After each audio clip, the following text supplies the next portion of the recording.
great question. And I'd have to say that it was probably easier for me, and especially back then, because this was the 90s. Um, there just, okay, so one thing, there just wasn't as many artists. I mean, there literally just was not as many artists out there. Secondly, I was living at home when I went to art school, so I didn't have to work, I didn't have to make money.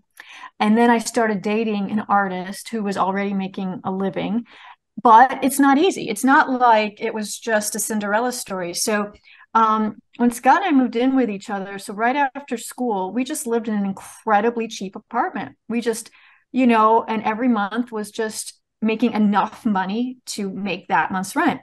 And Scott would do some commissions, like portrait commissions, but he'd also do fantasy magazine covers. And we just lived so cheaply. And that's, it's just living below your means, just not like getting in above. So you have to worry about money. So Scott was making a living, even though it was just barely. And I was able to, I mean, I have to say, I probably didn't make a profit in my art. I never really looked at the numbers, but I made so little money. So I would sell things that, obviously this is the 90s, but I would sell things for just hundreds of dollars.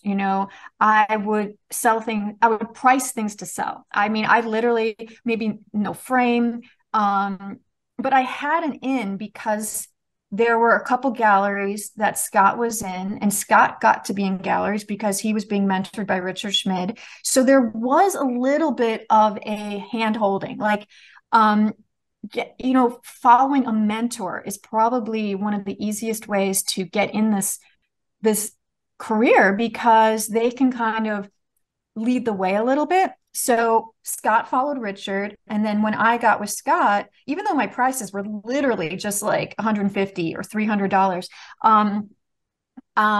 my money was maybe just for buying groceries. But when did I finally actually make a profit? So, I mean, I'm gonna say to where like I paid enough for my art supplies and living. I mean, maybe 8 to 10 years. So I was subsidized. I was subsidized by Scott to be able to like sell paintings, but not have to worry about like, I mean, I was selling things so cheap. So that is the answer, was I was helped out because I was with an artist who was already doing it. I mean, if everyone has such a different path, Yeah. obviously it's like if you can, oh my God, like that's awesome. If you can Well, have that help, it's like yeah. hell yeah, that's brilliant for No, you. and that's it. Like it was also back then when there just wasn't as many artists. I think nowadays, as you probably know, it's like the art world has like quadrupled. I mean, I don't even know a bigger word than triple, like it's like 1,000 times bigger. And Mm. so it's harder to sell full time now, I think. Um, yeah, I don't know.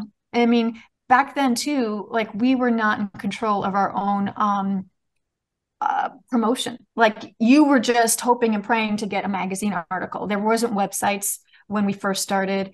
There wasn't Instagram or Facebook. So the idea was hopefully somehow you could get into a magazine article.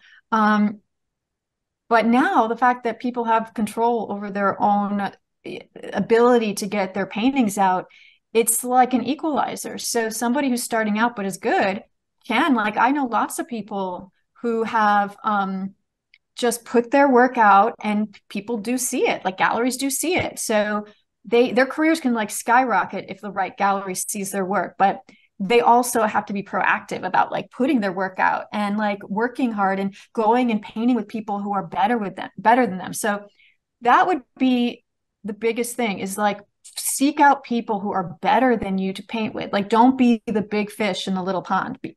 Always try and find people who challenge you, make you give you that little bit of like edge where you like, oh, I see what they're doing and I want to do that too, because it sparks something. It just sparks something within you that like you makes your work better.